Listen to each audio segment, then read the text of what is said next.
Welcome to Productive Joy with Dr. Christie, where fun meets action. And welcome to Productive Joy, the recap. I am having a blast learning all kinds of things about really impressive people. And I'm hopeful that you are listening to all of these things that I'm learning and that you're gaining some nuggets of wisdom. This week, we had two fabulous guests.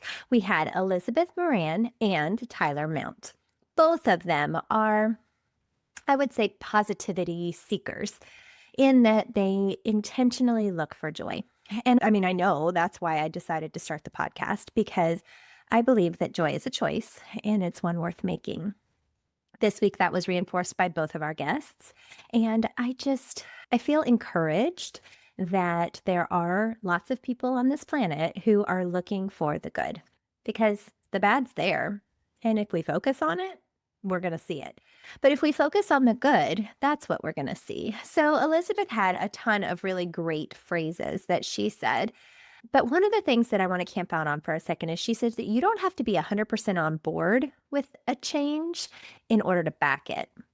She is a change expert. She works with organizations to help lead organizational change. And basically what she was saying is, as a leader, sometimes you're going to be asked to support and or execute on change that you might or might not agree with.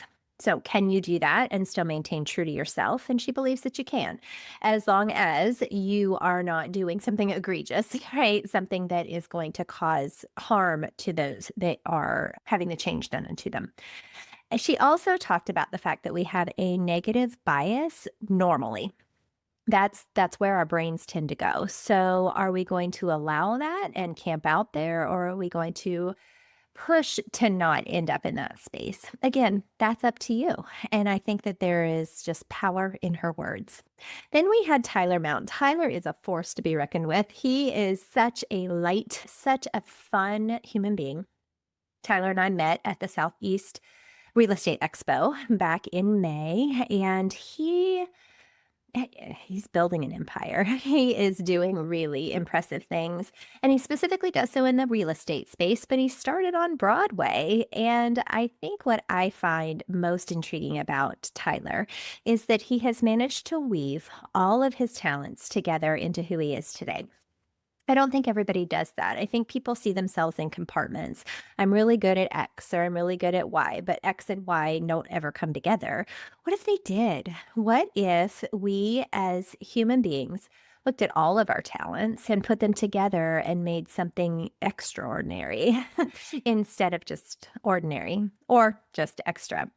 So my husband and I, along with a couple friends, have started a company called Intentionality Group. And Intentionality Group is designed to help organizations find their unique genius and then capitalize on it. We do help make work fun so people don't quit. And we do that by making sure that people know how to be good at their jobs. See, so often in any industry, we find that people aren't equipped to be good at their jobs. And then we wonder why they quit. Well, they quit because they don't feel like they're a value add. They don't understand what their personal contribution to mission is. They aren't able to bring their best selves to work because nobody's asking who their best self is. And I realize that's an oversimplification, and yet I don't know that it really is. I think it's just a very clear way of saying, if you know your people, then they get to be the best versions of themselves and not just the leftovers. I don't want to be the leftovers. I want to be the best version of who I am. And whether you are an employee or a boss or both, or you're starting your own business and you are launching into things, it doesn't matter. Regardless of your current career status, we are all better off when we are being our best versions of ourselves, the ones that are authentic, as Tyler pointed out, and are constantly able to be the best version of who we are. I know I tend to be a little optimistic. Okay, I'm a lot optimistic. That's by design, my friends. That is not necessarily the only thing I think about. It's the only thing I let myself dwell on, is that there's positive. And that's where productive joy comes from. Productive joy is that space where you recognize that what you're doing can have a positive impact on your outcomes. And it's the combination of fun and work together. Those two things don't need to be mutually exclusive. We frequently make them mutually exclusive, but why? Why do we feel like we have to do that? Well, I think sometimes we're told, and sometimes we just conjure it up in our heads. So, either way, it's not true. What's true is that you have a whole lot more influence than you realize. So, exercise your influence. Find ways to, whether it's an organizational change or personal change, whether you're branding yourself or you are branding your organization, which Tyler would argue is the same thing, do it well. Find the good. Look for the things that are exceptional, extraordinary, because it's there.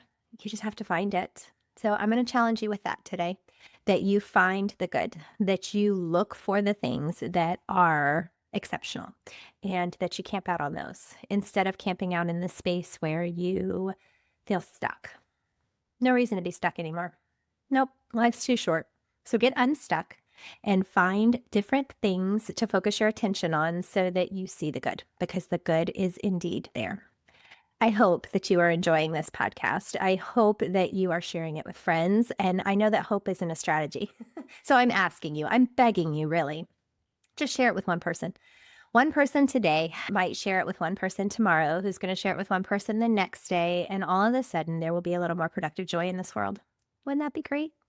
You get to be the catalyst to do that. So please do.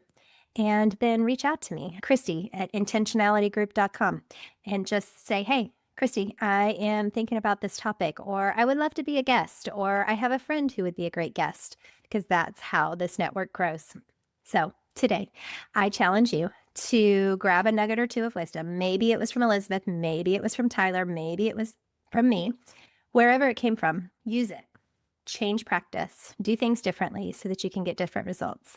And today, just like always, I'm going to challenge you to do one very specific thing, and that's figure out a way to turn fun into action.